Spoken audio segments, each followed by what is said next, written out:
Most people think they know how to communicate. They think that because they can speak, they can articulate their thoughts clearly. But here's the brutal truth.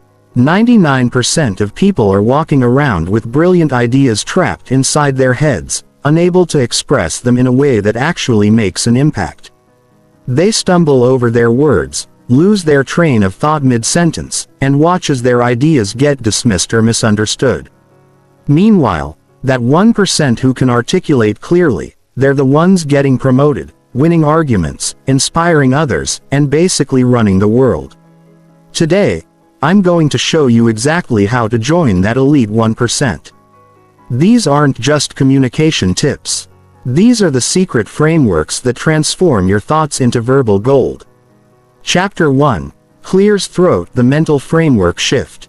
Before we dive into techniques, you need to understand why most people struggle with articulation in the first place.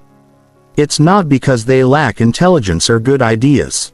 It's because they have the wrong mental framework about what communication actually is. Most people think communication is about downloading their thoughts directly from their brain to someone else's brain. They believe that if they just say what they're thinking, the other person will automatically understand. This is completely wrong, and it's the root of 90% of communication failures. Clear articulation starts with understanding that communication is not about you. It's about your audience. Your job isn't to express your thoughts exactly as they exist in your head. Your job is to translate your thoughts into a format that works for the specific person you're talking to. Think of yourself as a translator, not a transmitter. A good translator doesn't just convert words from one language to another. They convert concepts, cultural contexts, and emotional undertones. That's what you need to do with your ideas. The second mental shift is understanding that clarity comes from simplicity, not complexity. Most people think that using big words and complex sentences makes them sound smarter. In reality, it makes them sound unclear. The smartest people in the world can explain the most complex ideas in simple terms. Einstein didn't become famous by using complicated jargon. He became famous by making complex physics understandable through simple analogies and clear explanations. Your goal should never be to impress people with your vocabulary. It should be to make your ideas so clear that they can't be misunderstood. The third shift is about confidence versus competence. Many people struggle with articulation because they're worried about sounding stupid or being wrong. This anxiety creates a mental traffic jam where your thoughts get stuck trying to be perfect before they come out of your mouth. But here's the secret. Confidence in communication doesn't come from being right all the time. It comes from being clear about what you think and why you think it. When you're clear about your reasoning process, even if your conclusion is wrong, people will respect your thinking and be more likely to engage constructively with your ideas. The fourth mental framework is understanding the difference between thinking and speaking. Most people try to think while they speak, which creates those awkward pauses, filler words, and rambling sentences. Professional speakers and communicators do their thinking before they speak. They use micro pauses to organize their thoughts, then deliver them in clean, structured packages. This doesn't mean you need to script every conversation. But it does mean you need to get comfortable with brief moments of silence while you organize your thoughts.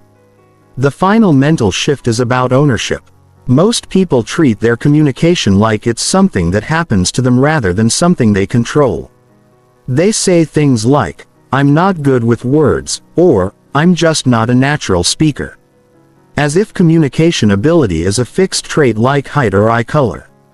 But communication is a skill. And like any skill, it can be developed through deliberate practice and the right techniques. The people who articulate clearly didn't magically inherit this ability.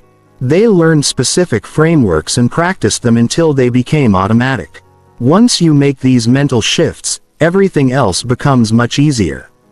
You stop trying to be perfect and start trying to be clear. You stop thinking about how you sound and start thinking about how you can be understood. You stop treating communication as a performance and start treating it as a tool for achieving your goals. These mental frameworks are the foundation that everything else is built on. So, make sure you really understand them before moving forward. Chapter 2. The Pause Power Method. The fastest way to immediately improve your articulation is to master the strategic use of pauses. Most people are terrified of silence in conversation. They think that any gap in speech makes them look stupid or unprepared. This fear drives them to fill every moment with words, even when they don't have clear thoughts to express. The result is rambling, incoherent speech filled with filler words like like, and professional communicators understand that pauses are not empty space to be feared. They're powerful tools to be wielded strategically. The first type of pause is the thinking pause. This is a deliberate moment of silence before you begin speaking. Used to organize your thoughts and choose your words carefully. Instead of starting to talk the moment someone finishes their sentence, take a breath and think for 1 to 3 seconds. This might feel like an eternity to you, but to your listener, it signals that you're taking their questions seriously and preparing a thoughtful response during this pause. Quickly organize your main point and decide how you want to structure your answer. This simple habit will eliminate 80% of your verbal stumbles and make you sound significantly more intelligent and prepared. The second type is the emphasis pause. This is a brief silence used to highlight important points and give your listener time to absorb what you've just said. After you make a key statement, pause for 1 to 2 seconds before continuing. This creates a moment of focus that draws attention to your important ideas and prevents them from getting lost in a stream of words. Politicians and professional speakers use this technique constantly. When you watch a great speaker, notice how they pause just after making their most important points. They're not hesitating. They're strategically creating emphasis. The third type is the transition pause. This is used to signal that you're moving from one idea to another. Instead of rushing from point to point, pause briefly to let your listener know that you're shifting gears.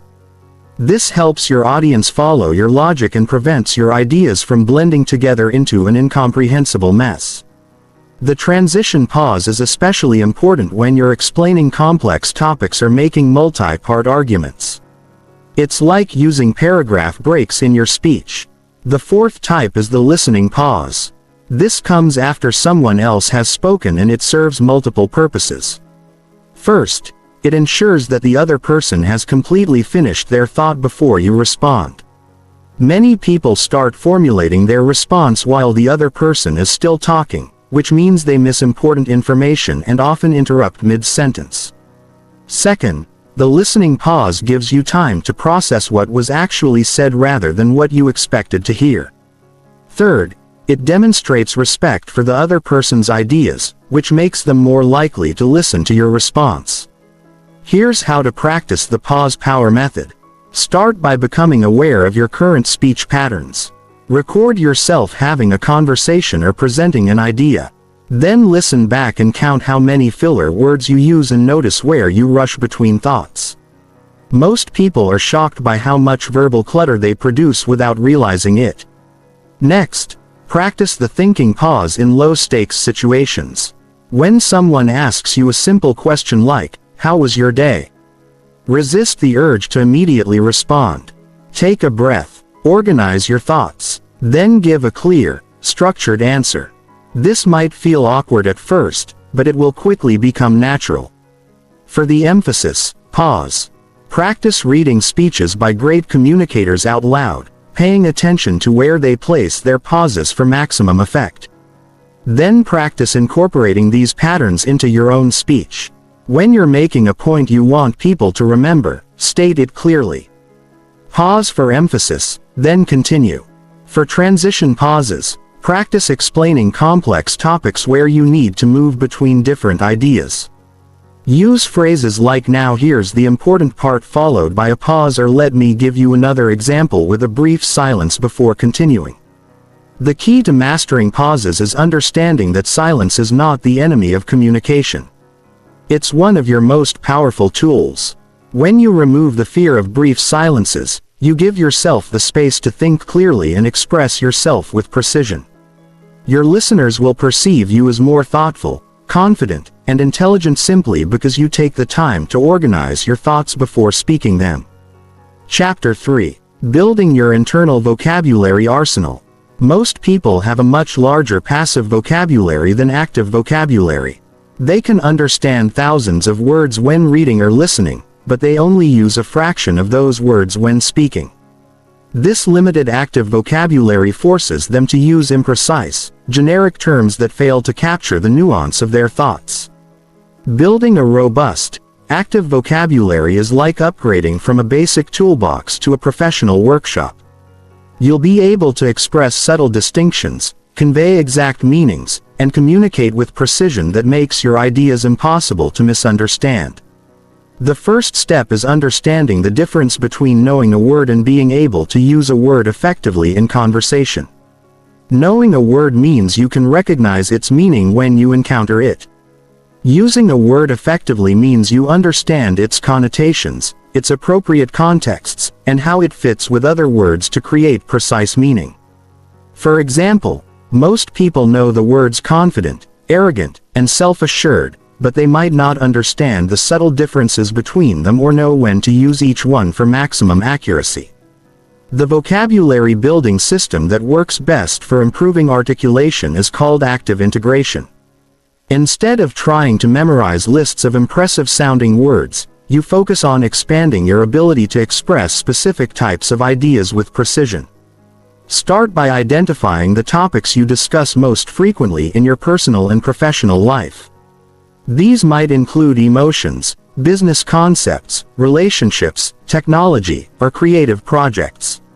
For each topic area, build a collection of precise words and phrases that allow you to express subtle distinctions. For emotions, instead of always using basic words like good, bad, happy, or sad, develop a vocabulary that captures specific emotional states. Instead of saying, "I'm frustrated," you might say, "I'm exasperated by the repeated delays." Or, "I'm perplexed by the contradictory instructions." Instead of "That's interesting," you could say "That's fascinating," "That's intriguing," "That's illuminating," or "That's thought-provoking," depending on the exact type of interest you want to convey. Each word carries slightly different implications and creates a more precise picture in your listener's mind.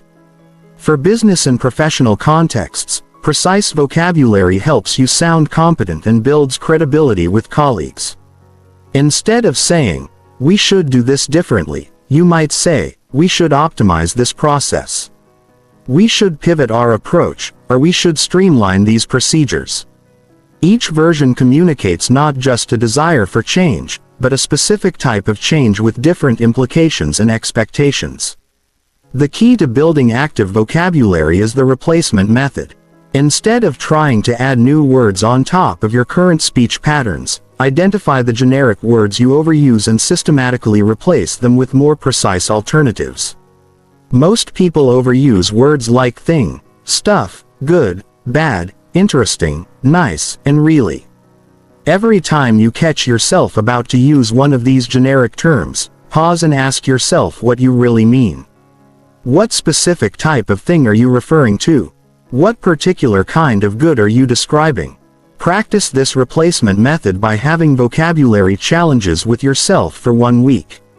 Try to avoid using the word interesting and instead use more precise alternatives like compelling, surprising, clever, innovative, or contradictory. For another week, eliminate really as an intensifier and use more specific language. Instead of really good, say exceptional, outstanding, or remarkable. Instead of really bad, say terrible, inadequate, or problematic. Another powerful technique is analogy collection. Start noticing when other people use particularly effective analogies or metaphors to explain complex ideas and add these to your mental collection. Analogies are one of the most powerful tools for clear communication because they help your listener understand new concepts by relating them to familiar experiences. Build a collection of analogies for common concepts in your field. If you work in technology, collect analogies that help non-technical people understand technical concepts.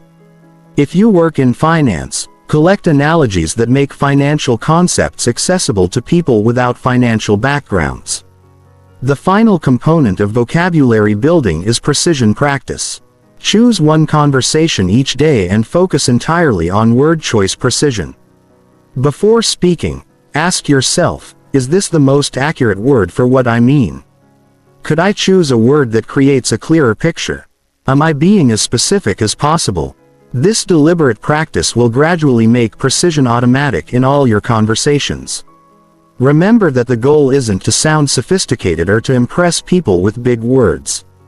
The goal is to be able to express exactly what you mean so that your listener understands precisely what you intend to communicate. A rich vocabulary is like having a high-resolution camera instead of a blurry one. The same scene becomes much clearer and more detailed when you have the right tools to capture and convey it. Chapter 4. The Structure Formula That Never Fails. The difference between people who communicate clearly and those who don't often comes down to structure. Clear communicators organize their thoughts before they speak, while unclear communicators try to organize their thoughts while speaking. This creates the difference between a well-planned journey and wandering around lost. The good news is that there are proven structural formulas that work in almost every communication situation. Once you master these frameworks, you'll never again find yourself rambling without a clear destination. The most versatile structure is the PREP formula. Point, reason, example, point. This works for everything from answering interview questions to making arguments in meetings to explaining your opinions in casual conversations. You start by stating your main point clearly and concisely. Then you give the primary reason why this point is valid or important. Next, you provide a specific example that illustrates your reasoning. Finally, you restate your point to reinforce it and create closure. This structure keeps you focused, helps your listener follow your logic, and ensures that your main message is clear and memorable. Here's how PREP works in practice. Let's say someone asks you about your opinion on remote work. Using PREP, you might say, I think remote work is more effective than office work for most knowledge workers. Point. The main reason is that it eliminates commute time and office distractions, allowing people to focus on deep work during their most productive hours. Reason. For example, since my company went remote, I've been able to start my most challenging projects at 7 a.m. when my energy is highest instead of spending that time in traffic and arriving at the office mentally drained. Example. So overall, I believe remote work leads to higher productivity and better work quality for most people. Point restatement. For more complex topics, use the layered PREP approach. Start with your overarching point. Then use mini PREP sequences for each supporting argument. This creates a nested structure that can handle sophisticated ideas while maintaining clarity. For instance, if you're arguing for a new business strategy, your main PREP might be that the strategy will increase profitability. Then you'd have supporting PREPs for how it will reduce costs, increase revenue, and improve efficiency, each with its own reason and example. The second essential structure is the chronological framework, which is perfect for explaining processes, telling stories, or describing how something developed over time. The key is to use clear transition phrases that help your listener follow the sequence. Words like first, then after that, meanwhile, finally, and ultimately create a road map that prevents confusion when using chronological structure. Resist the urge to jump around in time or to add background information that disrupts the flow.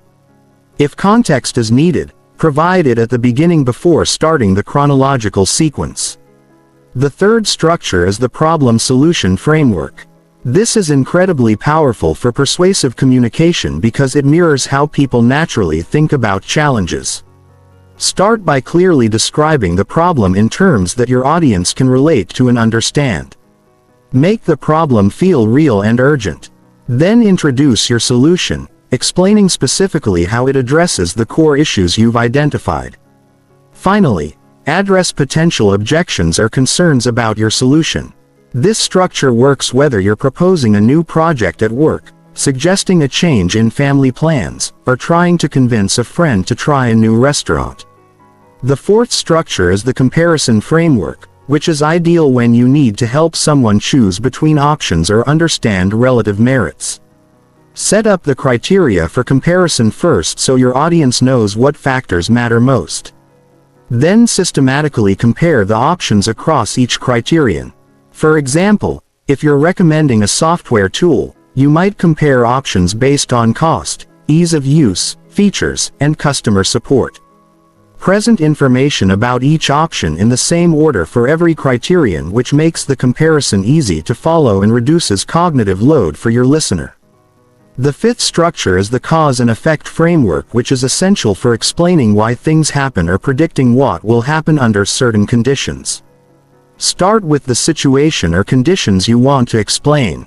Then systematically work through the causal chain. Use clear language to indicate causal relationships because as a result this leads to consequently and therefore.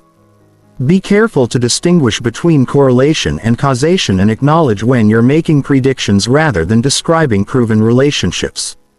To practice these structures, start by choosing one framework and using it intentionally in conversations for a full week. Pay attention to how it feels to have a clear structure guiding your communication. And notice how people respond differently when your thoughts are well organized. Record yourself explaining complex topics using different structures. Then listen back to evaluate which frameworks work best for different types of content. The secret to mastering structural communication is preparation. For important conversations, briefly outline your main points and choose your structure in advance. For impromptu discussions, learn to quickly select an appropriate framework based on what type of response is needed. With practice, this becomes automatic and you'll find yourself naturally organizing your thoughts into clear, logical structures that make your ideas easy to follow and remember. Chapter 5. Reading the Room Like a Master. Even the most perfectly crafted message will fail if it doesn't match your audience's needs, expectations, and current mental state. Master communicators are like skilled musicians who can adjust their performance based on the acoustics of the room and the mood of the audience. They read subtle cues about what their listeners need to hear, how they need to hear it, and when they're ready to hear it. This ability to adapt your communication style in real time is what separates good communicators from truly exceptional ones. Reading the room starts before you even begin speaking. Look for context clues about your audience's current state, their relationship to the topic, and what they're hoping to get from the conversation. Are they stressed and looking for quick answers, or do they have time for a detailed explanation? Are they familiar with the topic, or do you need to start with basic concepts? Are they excited about the subject, skeptical, or completely neutral? These factors should fundamentally shape how you approach your communication. The first layer of room reading is energy matching. If your audience is high energy and excited, match that enthusiasm in your tone and pace. If they're tired or stressed, adopt a calmer, more measured approach. If they're focused and serious, eliminate casual jokes and get straight to the point. This doesn't mean being fake or manipulative. It means being socially intelligent about how your communication style affects others. Think of it as speaking the same emotional language as your audience. The second layer is knowledge calibration. One of the biggest communication mistakes is misjudging your audience's level of expertise. If you explain basic concepts to experts, you'll bore them and waste their time. If you use advanced concepts with beginners, you'll confuse them and lose their attention. Develop the skill of quickly assessing knowledge levels through strategic questions and careful observation of responses. When in doubt, start with simpler explanations and add complexity based on how well your audience follows along. Pay attention to attention signals throughout your communication. When people are engaged, they maintain eye contact, nod appropriately, ask relevant questions, and their body language is open and oriented toward you. When they're losing interest, they start checking their phones. Their eyes wander. They shift positions frequently or they ask questions that show they've missed important points. When you notice attention dropping, don't just continue with your planned approach. Pause and adjust. Ask a question to re-engage them, change your pace, or summarize your key points more concisely. Master the art of reading comprehension signals. When people understand what you're saying, their facial expressions show recognition and their questions build on your points. When they're confused, they might nod politely but ask questions that miss the mark. Or they might look puzzled even while trying to appear engaged. If you're not sure whether someone understands, don't ask, "Does that make sense?" Because most people will say yes even when they're confused. Instead, ask them to explain the concept back to you in their own words, or ask them how they might apply the information to their specific situation. Emotional state reading is crucial for timing your communication effectively. If someone is upset, anxious, or angry, they're not in an optimal state to process complex information or make important decisions. In these situations, focus first on addressing their emotional needs before trying to communicate your main message. This might mean acknowledging their concerns, validating their feelings, or simply waiting for a better time to have the conversation. Pushing forward with your agenda when someone is emotionally overwhelmed usually backfires. Cultural and professional context reading involves understanding the unwritten rules of different environments. Communication that works perfectly in a casual setting might be completely inappropriate in a formal business meeting. Language that's effective with peers might not work with senior executives or with people from different cultural backgrounds. Develop sensitivity to these contextual factors and adjust your vocabulary, tone, examples, and structure accordingly. Practice room reading by becoming a careful observer in group conversations. Before you speak, spend time watching how others respond to different communication styles. Notice which approaches generate engagement and which ones fall flat. Pay attention to the subtle signals people send when they're interested, confused, bored, or ready to move on. This observation practice will sharpen your ability to read these signals in your own conversations. The advanced skill of room reading is learning to guide the emotional and intellectual state of your audience. Instead of just adapting to what you find, you can gradually shift the energy and focus in the direction that will make your communication most effective. If people seem scattered, you can use your structure and pace to help them focus. If they seem skeptical, you can acknowledge their concerns and systematically address them. If they seem overwhelmed, you can break complex ideas into smaller, more digestible pieces. Remember that reading the room is not about manipulating people or telling them what they want to hear. It's about being emotionally intelligent enough to communicate in ways that actually serve their needs and help them understand your message. When you match your communication style to your audience's current state and needs, you're not being fake, you're being effective. Chapter 6. Eliminating verbal clutter forever. The fastest way to sound more intelligent and confident is to eliminate the verbal clutter that dilutes your message and makes you sound uncertain. Most people are completely unaware of how much unnecessary language they use. They pepper their speech with filler words, hedge phrases, and meaningless qualifiers that undermine their credibility and make their ideas harder to follow. Professional communicators speak with surgical precision, using only words that serve a specific purpose. Every word earns its place in the sentence. Filler words are the most obvious form of verbal clutter. These are sounds and words like you know, sort of, kind of, and basically that people use to fill silence while they think. These words serve no communicative purpose and actually work against you by making you sound unprepared, uncertain, or younger than you are. The first step in eliminating filler words is becoming aware of which ones you use most frequently. Most people have 2 or 3 favorite fillers that they rely on unconsciously. To identify your personal filler patterns, record yourself speaking for 10 minutes about a topic you know well, count every instance of filler words and note which ones you use most often. You'll probably be shocked by the frequency. The average person uses a filler word every 7 to 10 words, which means they're essentially injecting meaningless sounds into every sentence. Once you know your specific patterns, you can target them for elimination. The replacement strategy for filler words is strategic silence. Instead of saying when you need to think, simply pause silently. This feels awkward at first because most people have trained themselves to fear silence. But silent pauses actually make you sound more thoughtful and confident. Practice this by having conversations where you deliberately catch yourself before using filler words and replace them with brief pauses instead. Start with low-stakes conversations and gradually work up to more important situations. Hedge phrases are another form of verbal clutter that makes you sound uncertain even when you're not. These are phrases like I think, maybe, sort of, kind of, I guess, probably, and I'm not sure. But while appropriate humility has its place, excessive hedging makes you sound like you don't believe in your own ideas. Most people hedge far more than necessary because they're afraid of sounding too confident or being wrong. The key is learning to distinguish between appropriate uncertainty and unnecessary hedging. If you genuinely don't know something, it's perfectly appropriate to say so directly.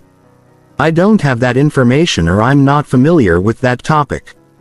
But if you do have knowledge or opinions, state them clearly without unnecessary qualifiers. Instead of, I kind of think that maybe we should probably consider doing this differently, say, I think we should change our approach. Or I recommend we try a different method. Redundant intensifiers are words like very, really, totally, absolutely, completely, and extremely that people use to add emphasis, but often have the opposite effect. When you constantly intensify your language, the intensifiers lose their power and your speech sounds overdramatic or desperate for attention. Strong, precise words don't need intensifiers. Instead of saying really good, choose a word that inherently conveys the level of quality you mean: excellent, outstanding, or remarkable. Practice the intensifier elimination challenge by going 1 week without using any intensifying words. This forces you to choose more precise vocabulary and helps you realize how often you rely on these crutch words. You'll find that your speech becomes cleaner and more powerful when you let strong words stand on their own. Unnecessary qualifiers are phrases that dilute your message without adding meaningful information. These include "to be honest," "in my opinion," "personally," "I think," and "if I'm being completely frank." These phrases are redundant because everything you say is inherently your opinion unless you specify otherwise. They also subtly suggest that you might not always be honest, or that this opinion is somehow different from your usual thoughts. Weak openings are another form of verbal clutter that undermines your credibility from the first words out of your mouth. Many people start their responses with phrases like "well, so I guess," or "I'm okay." These openings make you sound tentative and unprepared. Practice starting your responses with your first substantive word. If someone asks for your opinion, start immediately with your main point rather than easing into it with weak opening phrases. The elimination process should be gradual and systematic. Choose one type of verbal clutter to focus on each week. Week 1 might be filler words. Week 2 could be hedge phrases.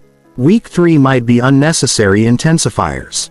This focused approach prevents you from becoming overwhelmed while trying to change everything at once. It also allows you to develop new neural pathways for cleaner speech patterns. Practice the pause and rephrase technique during casual conversations. When you catch yourself using verbal clutter, pause briefly and then rephrase your sentence cleanly. For example, if you say, "I think maybe we should, probably try a different approach," pause and then say, "Let me rephrase that. I recommend we try a different approach." This practice helps you develop awareness and builds new habits while showing others that you care about clear communication. The advanced technique is preventive thinking. Before you speak, especially in important conversations, take a moment to organize your main point and choose your first words carefully. This preparation eliminates the need for filler words because you know where you're going with your statement. The brief thinking pause becomes a powerful tool for ensuring that your first attempt at expressing an idea is clean and clear. Remember that the goal isn't to sound robotic or overly formal. Natural speech includes some variation and personality. The goal is to eliminate the unconscious verbal clutter that serves no purpose and makes your ideas harder to understand. When you speak with precision, People focus on your ideas rather than being distracted by meaningless words and sounds. Chapter 7. The Storytelling Advantage. Humans are hardwired to pay attention to stories. While facts and statistics can inform people, stories persuade them, inspire them, and make information memorable. Master communicators understand that the most powerful way to make a point is often through narrative rather than direct argument. When you learn to weave stories into your communication, you transform dry information into engaging experiences that stick with your audience long after the conversation ends. The fundamental power of stories lies in their ability to create emotional connection and mental stimulation. When someone hears a well-told story, their brain doesn't just process the information, it actually simulates the experience. They imagine themselves in the situation, feel the emotions of the characters, and mentally rehearse the lessons embedded in the narrative. This makes stories far more persuasive and memorable than abstract arguments or data points. The basic story structure that works for most communication situations is the challenge-action-result framework. Start by describing a specific situation or challenge that your audience can relate to. Then explain the actions that were taken to address the challenge. Finally, reveal the results and the lesson or insight that emerged. This structure works whether you're telling a 30-second anecdote or a 5-minute detailed story. Personal stories are often the most powerful because they demonstrate your direct experience and build credibility. When you tell a story about something that happened to you, people understand that you've actually lived through the situation rather than just theorizing about it. These stories should highlight moments of learning, growth, or insight. They don't need to be dramatic or extraordinary. They just need to be genuine and relevant to the point you're making. The key to effective personal stories is vulnerability balanced with strength. Share moments when you faced challenges, made mistakes, or learned important lessons. But frame these experiences in terms of growth and insight rather than failure or weakness.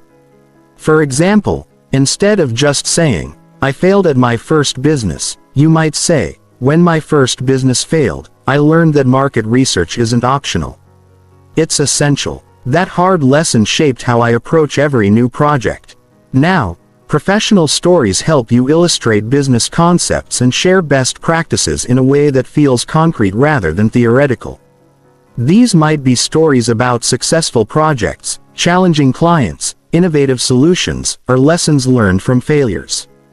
The goal is to help your audience understand not just what happened, but why it matters and how they can apply similar thinking to their own situations.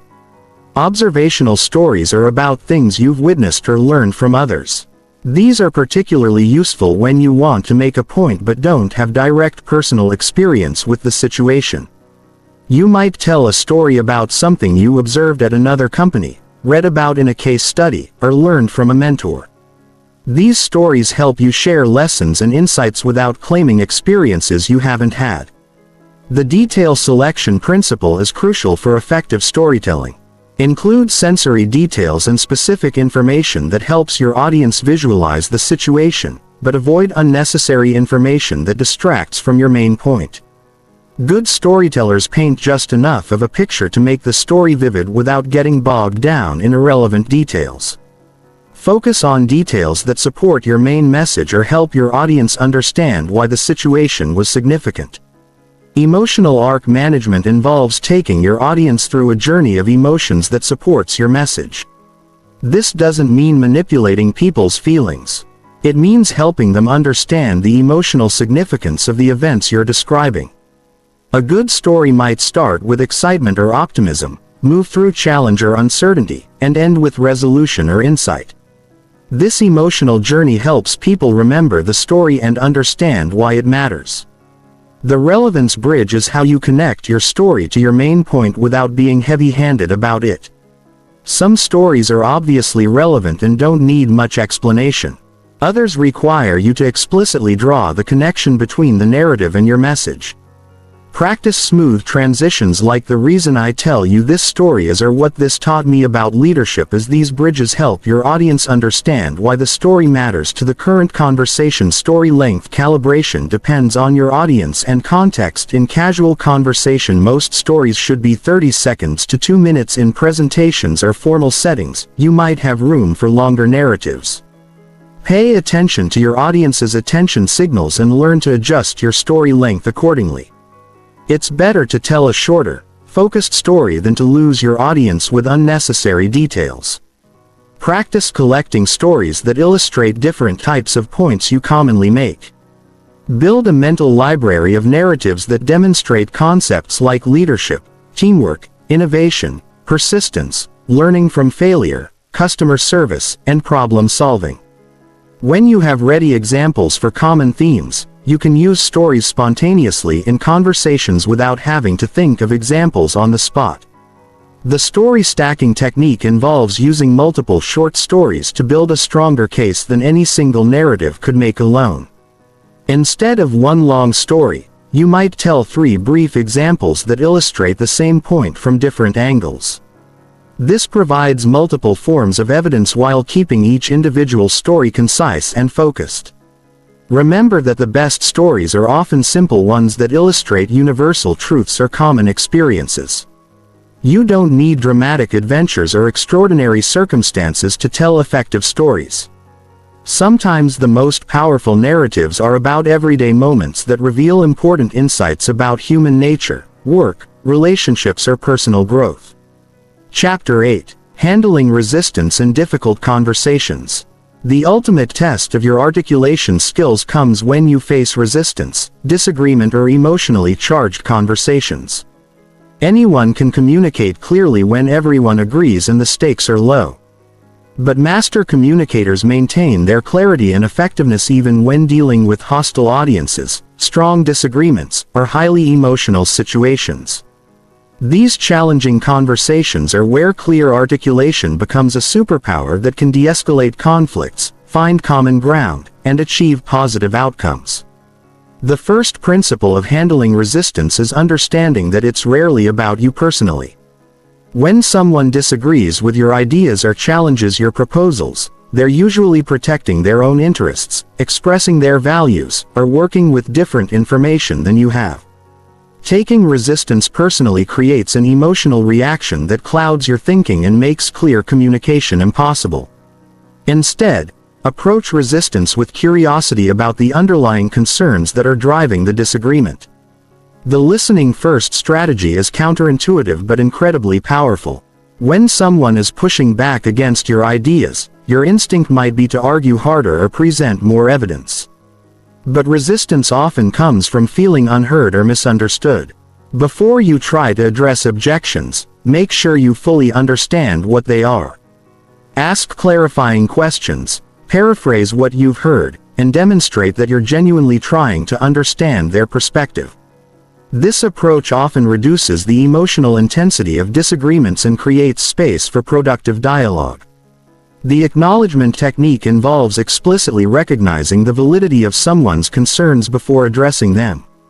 This doesn't mean agreeing with everything they say, but it does mean showing that you understand their point of view and respect their right to hold it. Phrases like, "I can see why that would be concerning," "That's a valid point," or "I understand your perspective," signal that you're not dismissing their input. This acknowledgement often reduces defensiveness and makes people more willing to consider your response. Reframing is the skill of taking someone's objection and presenting it in a way that opens up new possibilities for discussion. Instead of directly contradicting their concerns, you help them see the situation from a different angle. For example, if someone says, "This will never work because it's too expensive," you might reframe by saying, "Cost is definitely an important consideration. Let's look at this as an investment question. What would we need to see in terms of results to make this worthwhile?" This reframing acknowledges their concern while shifting the conversation toward problem solving rather than position defending. The common ground establishment technique involves identifying areas where you and the other person actually agree, even in the midst of disagreement. Most conflicts have some shared values or goals underneath the surface disagreement. By highlighting these commonalities, you create a foundation for collaborative problem solving. You might say something like, "I think we both want what's best for the team." Or, "We're both concerned about quality." Before addressing the specific areas where you disagree, evidence calibration involves adjusting the type and amount of evidence you present based on what kind of person you're dealing with. Some people are convinced by data and logical arguments. Others respond better to stories and examples. Still, others need to see social proof or expert opinions. Pay attention to how someone processes information and adjust your approach accordingly. If logical arguments aren't working, try a different type of evidence rather than just presenting more of the same. The calm certainty approach is about maintaining a steady, confident tone even when others become emotional or aggressive. This doesn't mean being cold or dismissive, but it does mean staying centered and focused on the issues rather than getting drawn into emotional drama. Your calm energy can actually help de-escalate tense situations and model the kind of rational discussion you want to have. Practice maintaining this composure by taking deep breaths, speaking slightly slower than usual, and keeping your voice tone steady. Question-based redirection is a technique for moving difficult conversations in a more productive direction. Instead of making statements that people can argue with, ask questions that help everyone think more clearly about the situation. Questions like, "What would need to be true for this to work?" Or "What are our alternatives if we don't do this?" or "What information would help us make the best decision?" Shift the focus from defending positions to collaborative problem solving. The broken record technique is useful when someone keeps bringing up the same objection repeatedly or trying to sidetrack the conversation. You calmly and consistently return to your main point without getting drawn into endless back and forth about peripheral issues. You might say something like, "I understand your concern about timing. And that's something we can address. Let's first make sure we're aligned on whether this is the right direction to pursue." Then, no matter how they respond, you guide the conversation back to the core issue. Emotional regulation under pressure is perhaps the most important skill for difficult conversations. When you feel yourself getting angry, frustrated, or defensive, your ability to think clearly and articulate effectively diminishes rapidly. Practice recognizing the early signs of emotional arousal in yourself. Faster heartbeat, tension in your shoulders, changes in your breathing, or the urge to interrupt. When you notice these signs, take a moment to pause, breathe deeply, and remind yourself of your goals for the conversation. The strategic concession approach involves identifying points where you can genuinely agree or compromise without undermining your main objectives. Sometimes giving ground on smaller issues makes it easier for the other person to be flexible on larger ones. This isn't about being weak or giving up on your principles. It's about being strategic about where to focus your energy and influence. Preparation for difficult conversations involves anticipating likely objections and thinking through how you'll address them. This doesn't mean scripting every response, but it does mean considering what concerns the other person might have and how you can address those concerns constructively. This preparation helps you stay focused and articulate even when the conversation becomes challenging.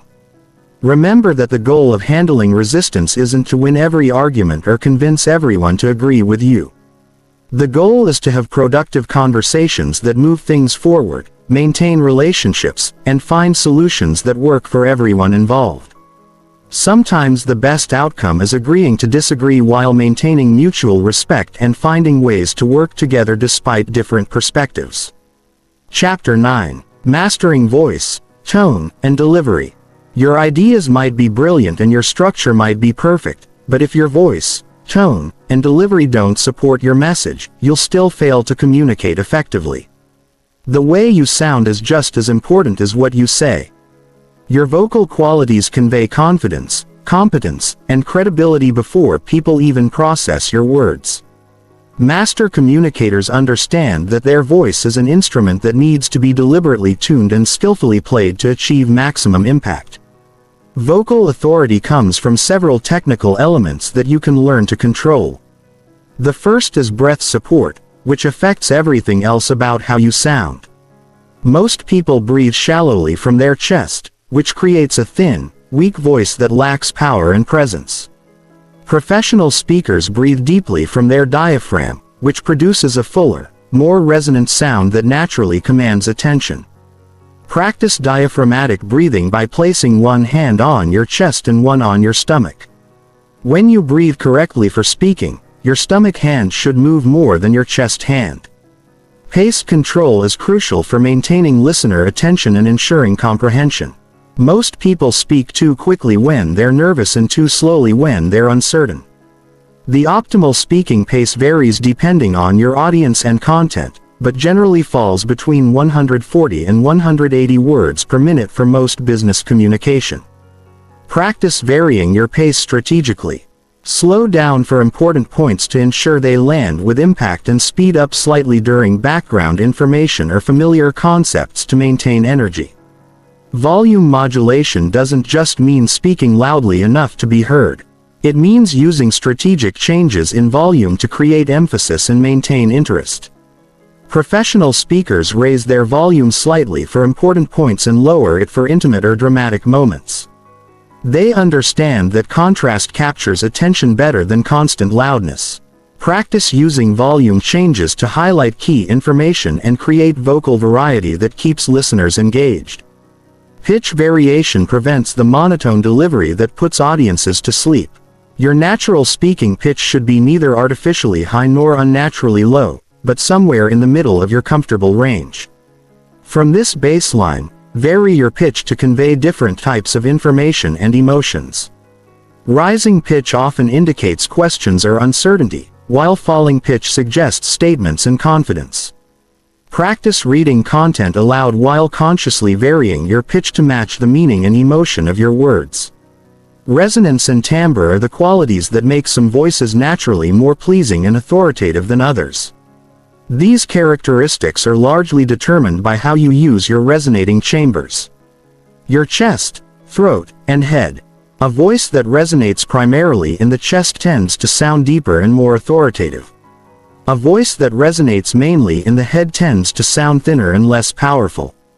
Practice speaking with good posture and an open throat to allow your natural resonance to emerge fully.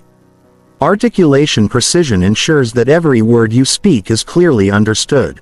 This goes beyond just pronouncing words correctly. It involves crisp consonants, clear vowels, and proper word endings. Many people mumble or drop word endings, especially when they speak quickly or feel uncertain.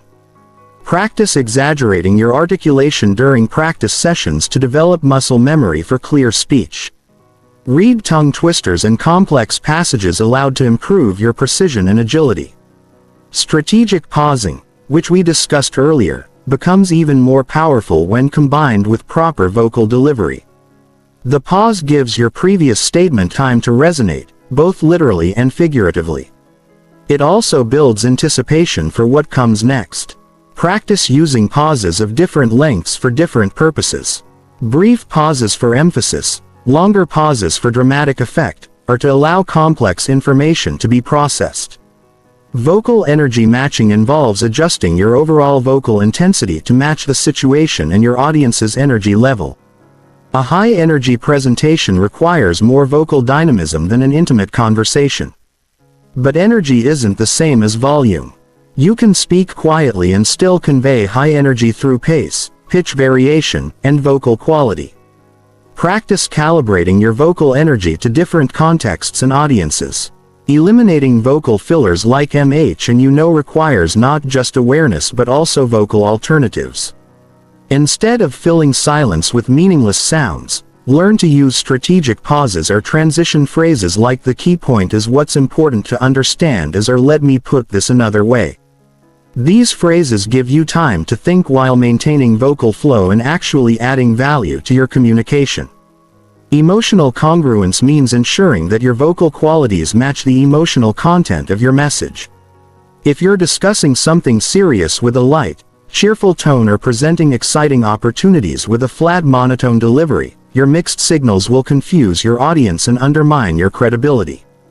Practice delivering the same content with different emotional tones to understand how vocal qualities affect message reception. Vocal warm-ups before important conversations or presentations can dramatically improve your performance. Just like athletes warm up their bodies, speakers should warm up their voices. Simple exercises like humming, lip trills, tongue twisters, and vocal scales help prepare your speech muscles for optimal performance. Even 5 minutes of vocal warm-up can make a noticeable difference in how you sound. Posture and physical positioning directly affect your vocal quality. Standing or sitting up straight opens your airways and allows for better breath support. Slouching compresses your diaphragm and creates a weaker voice. Your head position also matters. Looking down restricts your vocal cords while an overly raised chin can create tension. Practice speaking with optimal posture. Shoulders back, spine straight, chin parallel to the ground. Recording and playback analysis is essential for developing vocal awareness. Most people have very little objective sense of how they actually sound to others. Record yourself speaking in different contexts and listen for patterns in your vocal qualities. Do you speak too quickly when nervous? Do you drop in volume at the end of sentences? Do you have distracting vocal habits you're unaware of? This objective feedback is invaluable for targeted improvement. Microphone and amplification skills are increasingly important in our digital communication age. Whether you're on video calls, recording content, or speaking with amplification, understanding how to work with audio technology enhances your vocal effectiveness. Practice positioning yourself correctly relative to microphones, projecting appropriately for different audio setups, and maintaining consistent vocal levels. The ultimate goal of vocal mastery is to make your voice a transparent vehicle for your ideas rather than a distraction from them. When your vocal delivery is skilled and appropriate, people focus on your message rather than how you're delivering it. Your voice becomes a powerful tool that enhances your credibility, clarifies your meaning, and engages your audience's attention and emotions in service of your communication goals. Chapter 10. Building Unshakable Confidence. Confidence is the foundation that supports every other articulation skill. You can master all the techniques in the world, but if you don't believe in yourself and your right to be heard, your communication will lack the power and presence that makes people want to listen. True confidence in communication isn't about arrogance or pretending to know everything you don't. It's about having genuine self-assurance in your ability to express your thoughts clearly and contribute meaningfully to conversations.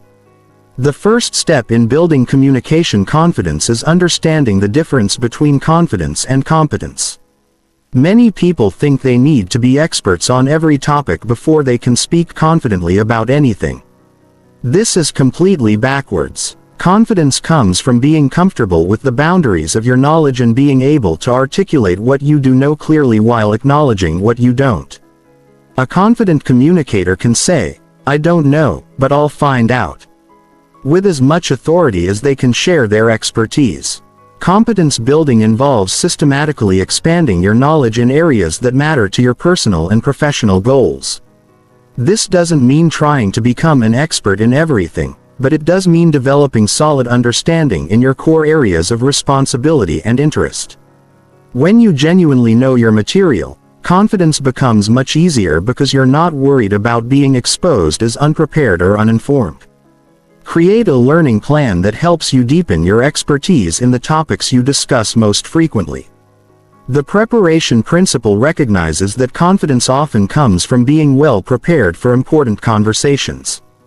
This doesn't mean scripting everything you'll say, but it does mean thinking through key points, anticipating questions or objections, and organizing your thoughts in advance. Even 5 minutes of mental preparation before an important meeting or conversation can dramatically increase your confidence and effectiveness.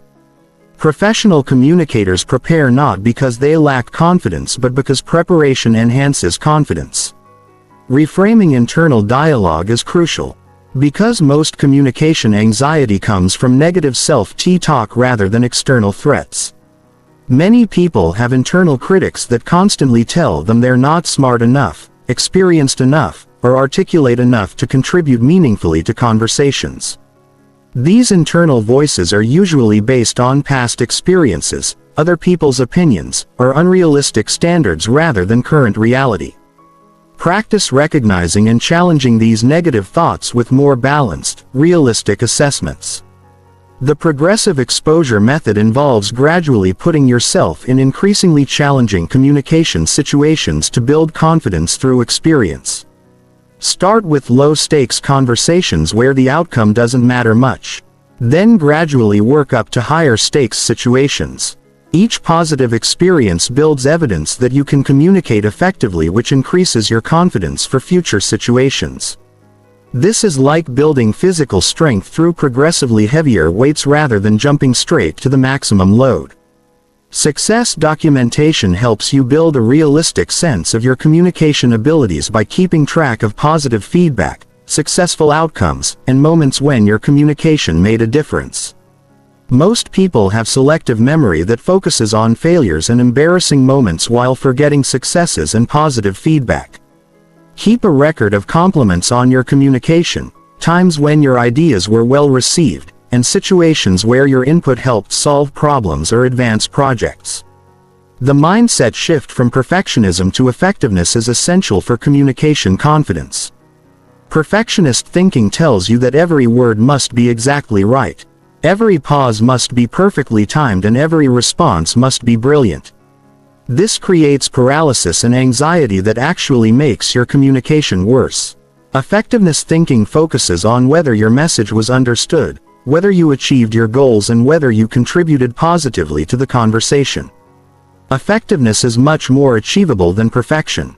Body language confidence involves using physical presence to support your mental confidence. Stand or sit up straight. Make appropriate eye contact. Use purposeful gestures and occupy space in a way that reflects your right to be there. These physical behaviors don't just communicate confidence to others. They actually help you feel more confident internally. Research shows that confident body language can actually change your hormone levels and mental state in ways that enhance performance. Voice confidence, as discussed in the previous chapter, involves using vocal qualities that convey self-assurance. This includes appropriate volume, clear articulation, strategic pausing, and vocal variety. When you sound confident, people are more likely to listen to your ideas seriously, which creates positive feedback that reinforces your actual confidence. Practice speaking with authority even about topics where you feel uncertain. As long as you're honest about the limits of your knowledge, the contribution mindset focuses on what you can offer to conversations rather than what you might lack. Instead of worrying about whether you're smart enough or experienced enough, focus on what perspectives, questions, or ideas you can contribute that might be helpful. Every person brings a unique combination of experiences, knowledge, and viewpoints that can add value to discussions. Your job isn't to be the smartest person in the room. It's to contribute meaningfully from your own perspective and expertise. Risk reframming involves recognizing that the risks of speaking up are usually much smaller than they seem, while the risks of staying silent are often underestimated. Most people overestimate the negative consequences of saying something imperfect and underestimate the positive consequences of contributing their ideas. In reality, people are usually more forgiving of communication mistakes than you think, and they often appreciate contributions that aren't perfect, but are genuine and thoughtful. Learning from setbacks is an essential part of building lasting confidence. Every communicator has moments when they stumble over words, miss important points, or handle situations poorly. Confident communicators treat these experiences as learning opportunities rather than evidence of permanent inadequacy. Analyze what went wrong. Identify what you can do differently next time and then move forward without dwelling on past mistakes. The practice principle recognizes that confidence comes from repetition and familiarity. The more you practice articulating your thoughts in various situations, the more comfortable and confident you become with the process. Look for opportunities to speak up in meetings, contribute to discussions, ask questions, and share your perspectives. Each positive experience builds your confidence muscle and makes the next communication challenge feel less intimidating. Authentic confidence comes from being genuinely yourself rather than trying to imitate someone else's communication style. While you can learn techniques and strategies from others, your most powerful communication will come from developing your own authentic voice and style. This means being honest about your personality, your values, and your communication preferences while still working to improve your skills and effectiveness. Remember that confidence is not a fixed trait that some people have and others lack. It's a skill that can be developed through practice, preparation, and positive experiences. Every expert communicator started as a beginner who felt nervous and uncertain. The difference is that they persisted through the discomfort, learned from their experiences, and gradually built the confidence that now seems so natural and effortless. Chapter 11. Advanced Persuasion Through Clear Communication. Clear articulation becomes exponentially more powerful when combined with strategic persuasion techniques. Most people think persuasion is about manipulation or high-pressure tactics. But true persuasion is simply about presenting your ideas in ways that make them easy to understand, accept, and act upon. When you master the art of persuasive articulation, you can influence outcomes not through force or deception, but through clarity, logic, and genuine connection with your audience's needs and values. The foundation of persuasive communication is understanding that people are not convinced by what you say, they're convinced by what they understand and believe. This means your job is not to overwhelm them with arguments, but to help them see the logic and value of your position from their own perspective. The most persuasive communicators are those who can articulate ideas in ways that feel like natural conclusions rather than imposed opinions.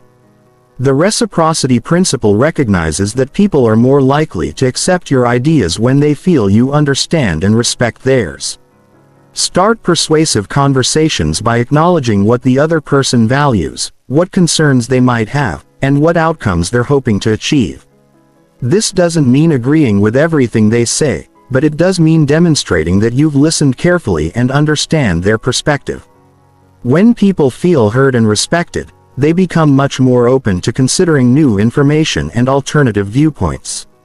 The consistency principle leverages people's desire to align their actions with their stated values and previous commitments.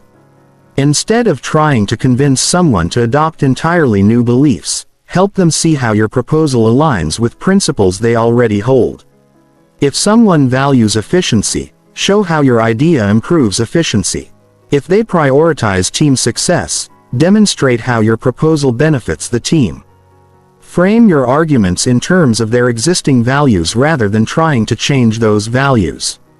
Social proof becomes more powerful when articulated clearly and specifically. Instead of making vague claims about what everyone is doing, provide specific examples of people or organizations that your audience respects who have made similar decisions. The key is choosing examples that your specific audience will find credible and relevant. A statistic that impresses one group might be meaningless to another. So, calibrate your social proof to match your audience's context and concerns. The authority principle works best when you establish credibility through demonstrated competence rather than claimed expertise.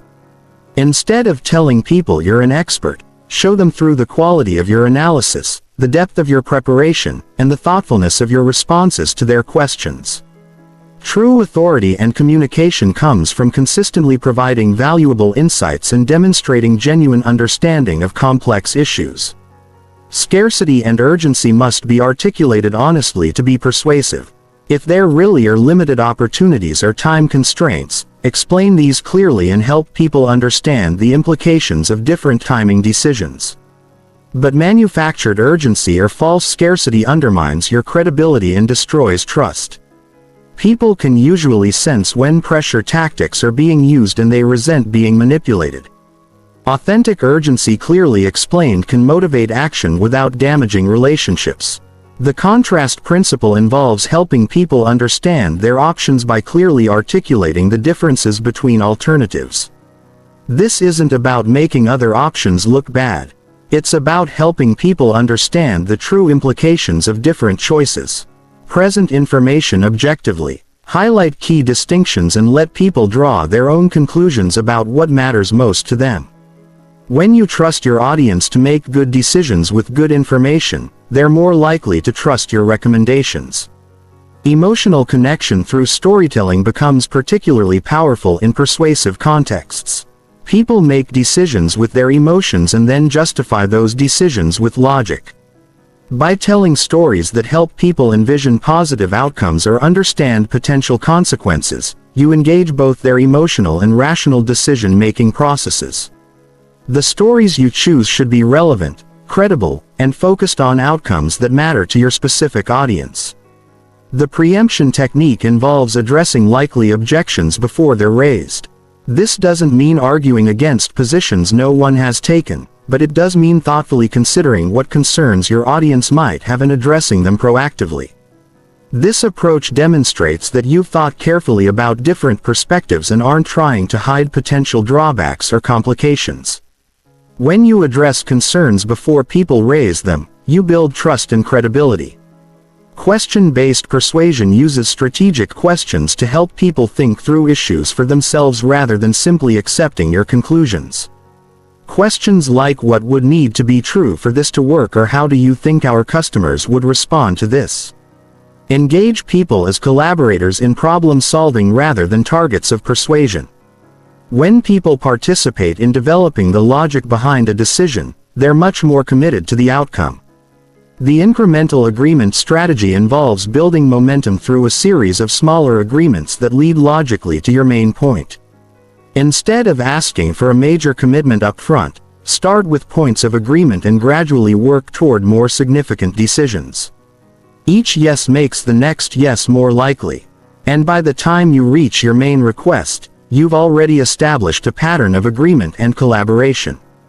Benefit articulation focuses on outcomes rather than features. Instead of describing what something is, describe what it does and why that matters to the specific person you're talking to. People don't care about technical specifications.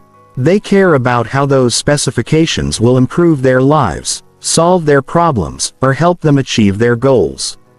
The more specifically you can connect your proposals to their desired outcomes, the more persuasive your communication becomes. Objection handling through clear articulation involves listening carefully to concerns, restating them to ensure understanding, and then addressing them directly and honestly. Don't dismiss objections or try to overwhelm them with counterarguments. Instead, treat them as valuable information that helps you understand what's important to the other person. Sometimes the best response to an objection is to acknowledge its validity and work together to find solutions that address the underlying concerns. The commitment and consistency follow-through involves helping people articulate their own reasoning for decisions they make. When someone agrees to your proposal, ask them to explain why they think it's a good idea or how they plan to implement it. This process helps them internalize their commitment and makes them more likely to follow through. People are much more committed to decisions they can clearly articulate and defend to themselves and others. Remember that the most powerful persuasion doesn't feel like persuasion at all. It feels like collaborative problem solving where you help people understand their options clearly and make decisions that serve their interests. When your persuasive communication is based on genuine understanding of others' needs and honest presentation of information, you build long-term relationships and achieve sustainable influence that benefits everyone involved. Chapter 12. Mastering Digital and Virtual Communication. The rise of digital communication has fundamentally changed how we need to articulate our thoughts. Video calls, recorded presentations, written messages, and virtual meetings all require different articulation strategies than face-to-face conversation.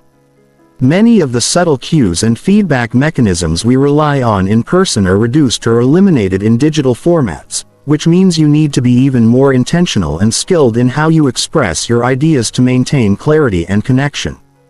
Video-called communication requires heightened awareness of how you appear and sound through technology. The camera creates a more intimate viewing experience than most in-person conversations, which means your facial expressions, eye contact, and upper body language become more important. Position your camera at eye level and look directly into the lens when making important points rather than looking at the screen. This creates the impression of direct eye contact for your audience and conveys confidence and sincerity. Your vocal qualities become even more critical in virtual settings because audio quality can be inconsistent and background noise can interfere with comprehension. Speak slightly slower than you would in person. Enunciate more clearly and use more vocal variety to maintain engagement through a potentially flat audio connection. Many people unconsciously lower their energy level on video calls, which can make them sound bored or disengaged. Compensate for this by deliberately increasing your vocal energy and enthusiasm. Lighting and framing affect how your message is received more than most people realize. Poor lighting can make you look tired, unprofessional, or difficult to see clearly, which undermines your credibility, regardless of the quality of your content. Position yourself facing a light source, ideally natural light from a window, or invest in a simple ring light or desk lamp. Frame yourself so that your head and shoulders are clearly visible with a clean, non-distracting background. Managing technology distractions requires different strategies than managing in-person interruptions. Mute notifications, close unnecessary applications, and have backup plans for technical failures. When technical issues arise, address them briefly and matter-of-factly rather than letting them derail your communication. Practice phrases like, "Let me address this technical issue quickly," and then get back to our main discussion to maintain control and professionalism when technology doesn't cooperate. Screen sharing and presentation skills in virtual environments require more structured communication than traditional presentations. Your audience can't see your body language as clearly and may be dealing with their own distractions. So, your verbal communication must carry more of the load. Describe what you're showing more explicitly. Use clear transition phrases when moving between topics and check for understanding more frequently. Guide your audience's attention by clearly stating what you want them to focus on. Look at the chart in the upper right corner or the key number to notice is highlighted in blue. Written communication requires a completely different approach to articulation because you lose all vocal and visual cues. Your word choice, sentence structure, and organization become your only tools for conveying tone, emphasis, and meaning. Write with more precision and clarity than you would speak. Because readers can't ask immediate clarifying questions or rely on your facial expressions to understand your intent. Use formatting tools like bullet points, headers, and bold text strategically to create visual hierarchy and make your key points easy to find. Email articulation demands particular attention to clarity and tone because messages are often read quickly and can be easily misunderstood. Start emails with clear subject lines that accurately summarize the content and purpose. Lead with your main point or request. Then provide supporting details. End with specific next steps or clear calls to action. Use professional but warm language that conveys respect and collaboration rather than sounding cold or demanding. Asynchronous communication like recorded videos or voice messages requires you to anticipate questions and provide context that would naturally emerge in conversation. Since your audience can't interrupt with questions or request clarification, you need to be more thorough in your explanations and more explicit about your reasoning. Structure these communications with clear introductions that explain what you'll cover, logical progression through your main points, and summaries that reinforce your key messages. Virtual meeting facilitation demands stronger verbal leadership skills because the usual visual cues for turn-taking and group dynamics are diminished. Use people's names more frequently to direct attention and include specific individuals. Provide clearer verbal transitions between topics and speakers. Check in more explicitly with quieter participants by asking direct questions rather than assuming their silence means agreement or disengagement. Chat and instant messaging require condensed but clear communication. Learn to express complex ideas in shorter formats without losing essential meaning. Use formatting features like line breaks, bold text, and bullet points to make longer messages easier to scan.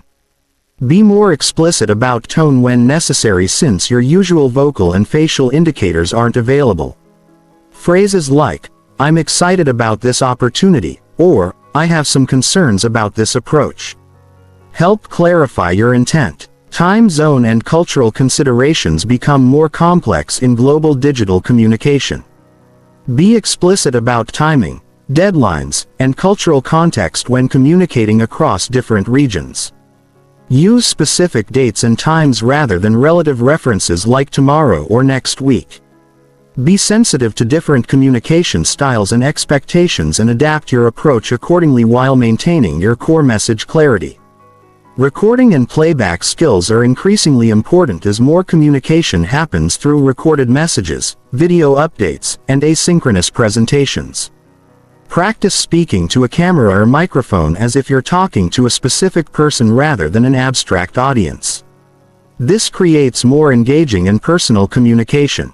Review your recordings before sending them to check for clarity, pace, and technical quality. Digital body language includes elements like response time to messages, emoji usage, and participation patterns in virtual meetings. Be intentional about these signals because they contribute to how your communication is perceived. Respond to messages within reasonable time frames. Use digital reactions appropriately to show engagement and participate actively in virtual discussions to demonstrate your involvement and interest. Platform-specific optimization means understanding how different communication tools work best and adjusting your articulation accordingly. LinkedIn posts require different language than Twitter updates. Slack messages need different formatting than formal emails. Video presentations call for different pacing than audio-only conference calls. Learn the conventions and optimal practices for each platform you use regularly. The key to mastering digital communication is recognizing that it's not just face-to-face conversation transmitted through technology. It's a different medium that requires adapted skills and strategies. The principles of clear articulation remain the same, but their application must be modified to work effectively through digital channels. Practice these skills regularly and seek feedback on your digital communication effectiveness, just as you would with any other communication skill. Chapter 13. Adapting your style for different audiences and contexts. True mastery of articulation requires the ability to adapt your communication style to different audiences, situations, and contexts while maintaining your authentic voice and core message. This isn't about being fake or manipulative. It's about being socially intelligent enough to communicate in ways that resonate with your specific audience's needs, expectations, and communication preferences. The most effective communicators are like skilled translators who can express the same ideas in multiple languages and formats. Audience analysis starts before you even begin speaking. Consider who you're communicating with, their level of expertise on your topic, their relationship to the subject matter, their cultural background, their professional context, and their personal communication style preferences. A technical explanation that works perfectly for engineers might confuse executives who need strategic summaries. A casual approach that works with peers might seem unprofessional. With senior leadership, expertise-level calibration is one of the most critical adaptations you'll make.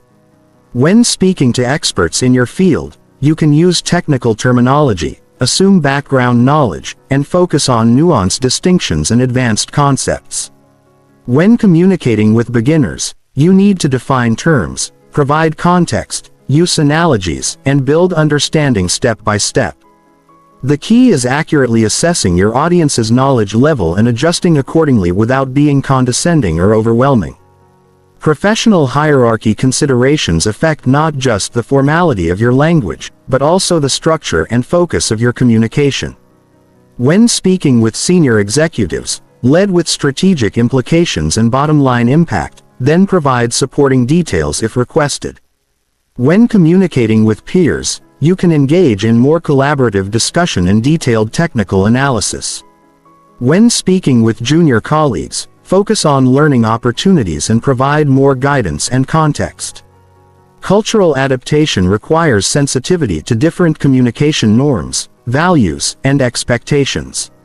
Some cultures value direct explicit communication while others prefer indirect contextual messaging.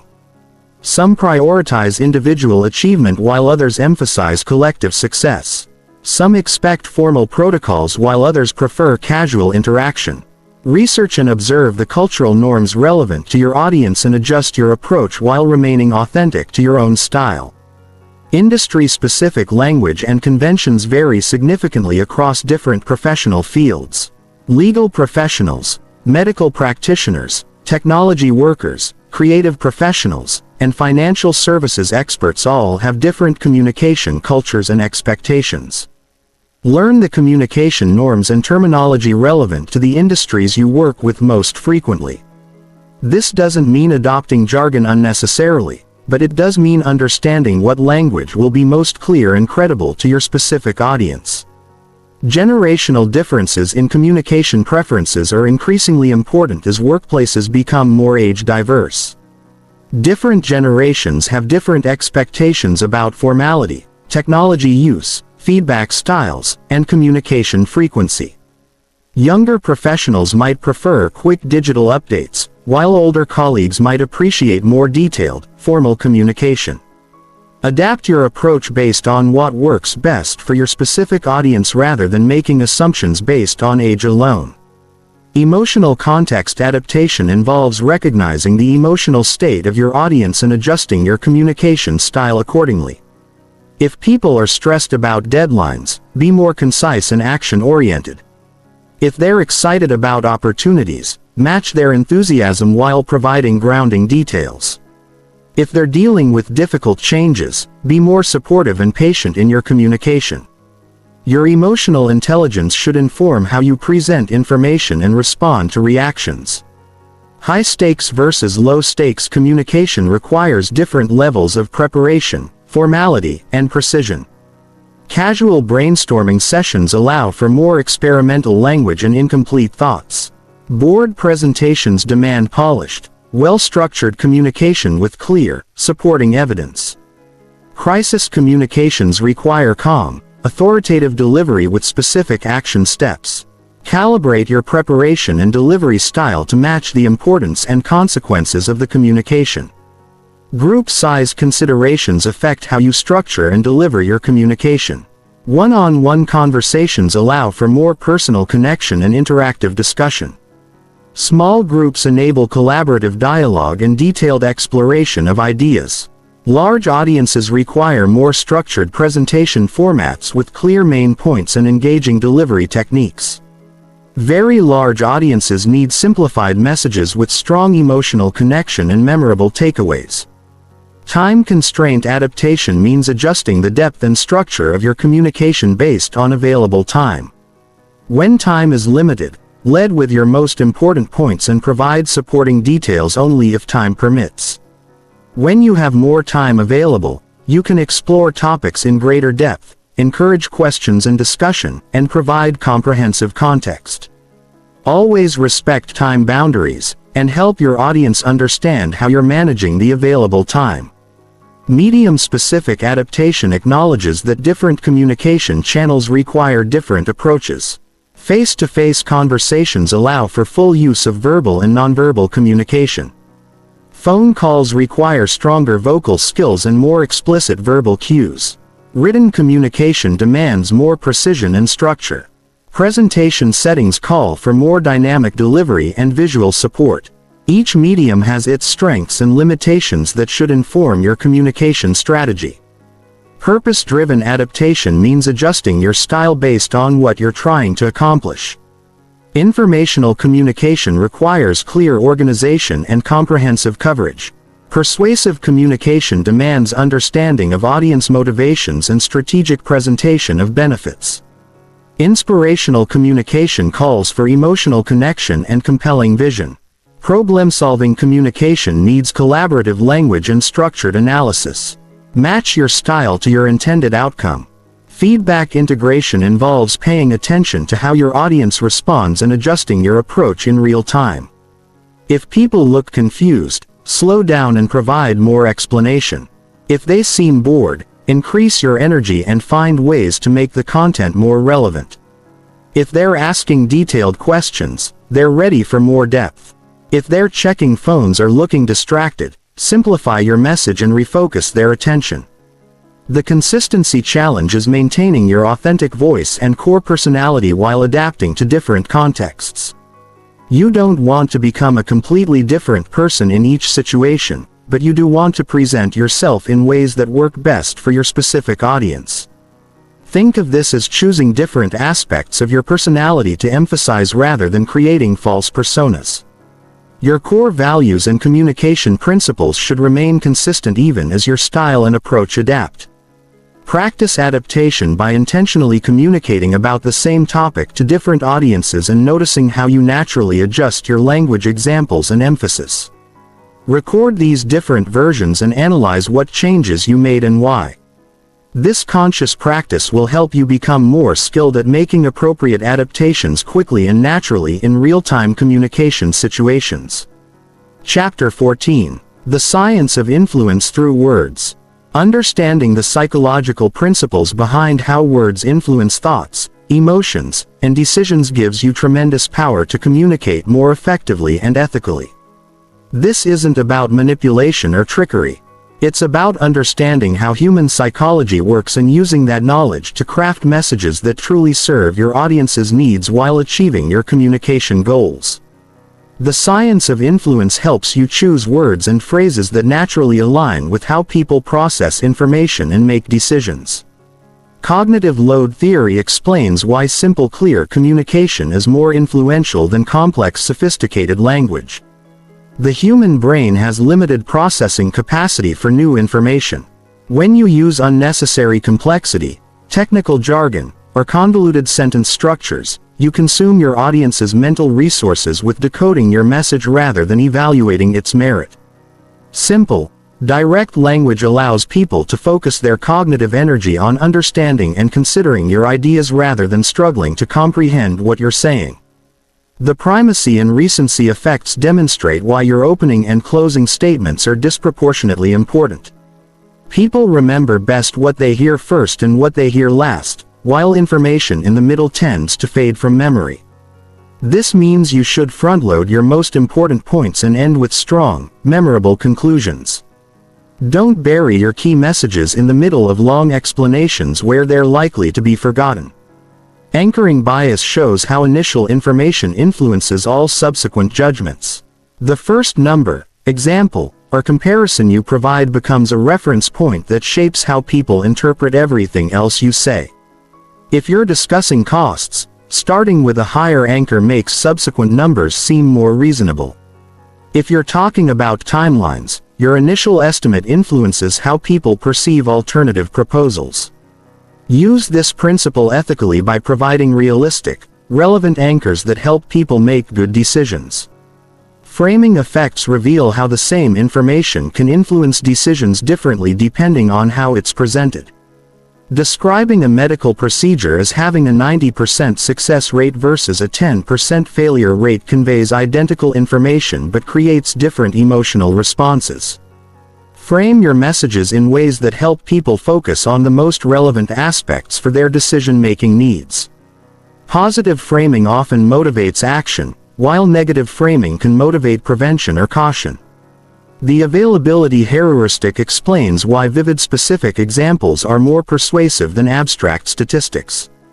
People judge the likelihood or importance of something based on how easily they can recall examples of it. A compelling story about one person's experience often influences decisions more than statistics about thousands of people. Use concrete, relatable examples to make abstract concepts feel real and relevant to your audience's experience. Loss aversion demonstrates why people are more motivated to avoid losses than to achieve equivalent gains.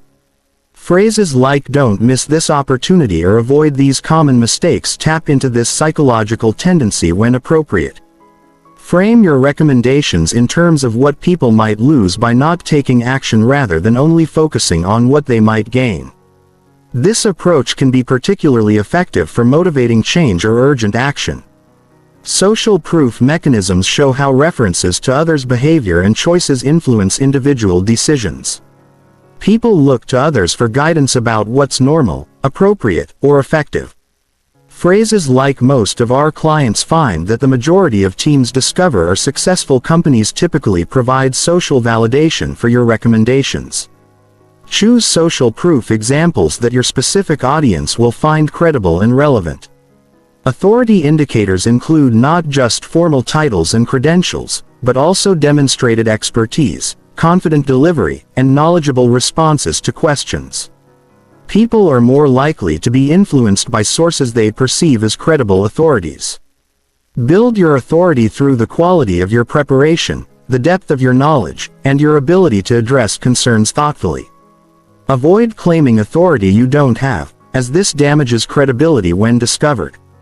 Commitment and consistency principles leverage people's desire to align their actions with their stated beliefs and previous commitments. When people articulate their own reasoning for decisions or commitments, they become more likely to follow through. Ask questions that help people explain why they think something is important or how they plan to implement changes.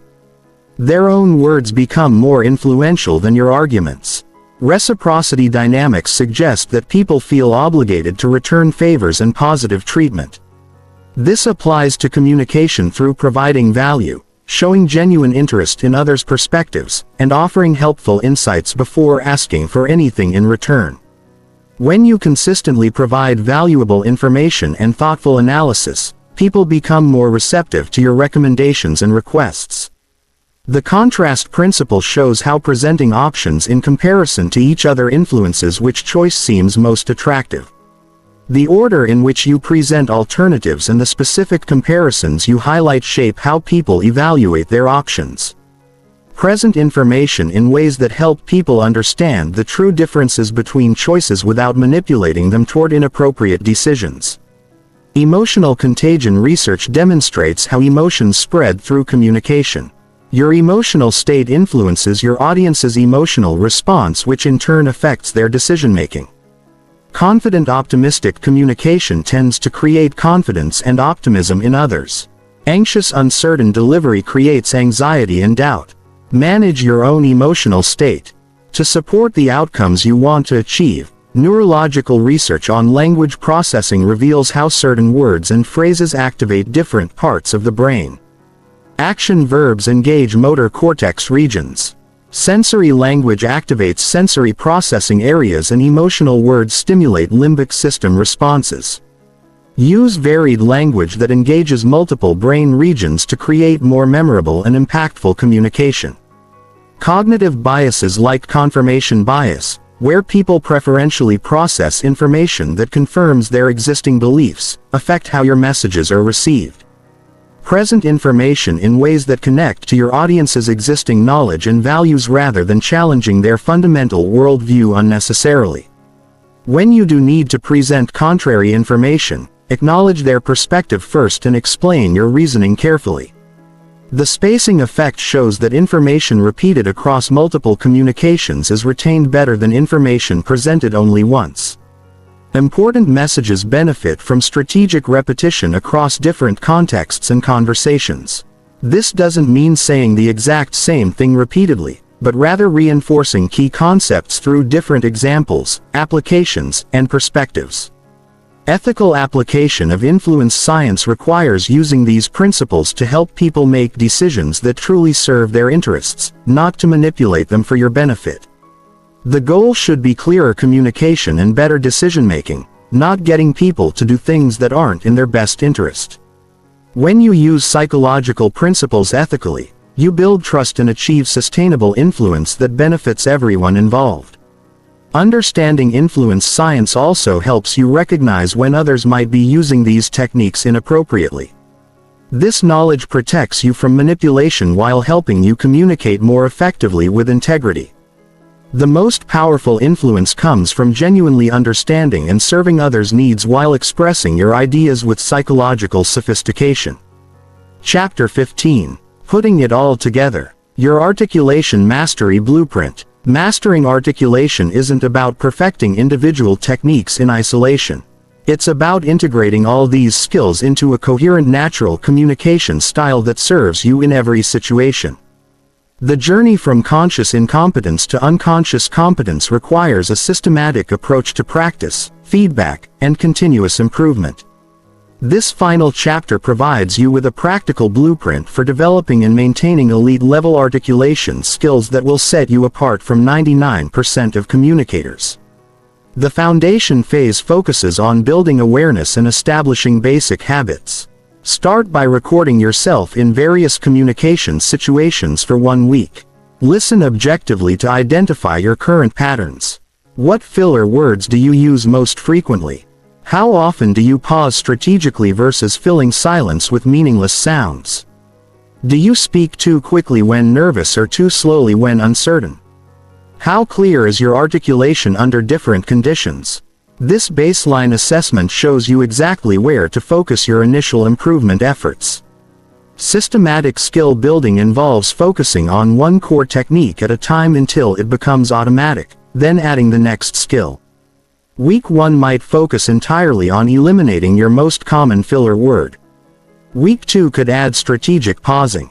Week 3 might incorporate one structural framework like prep.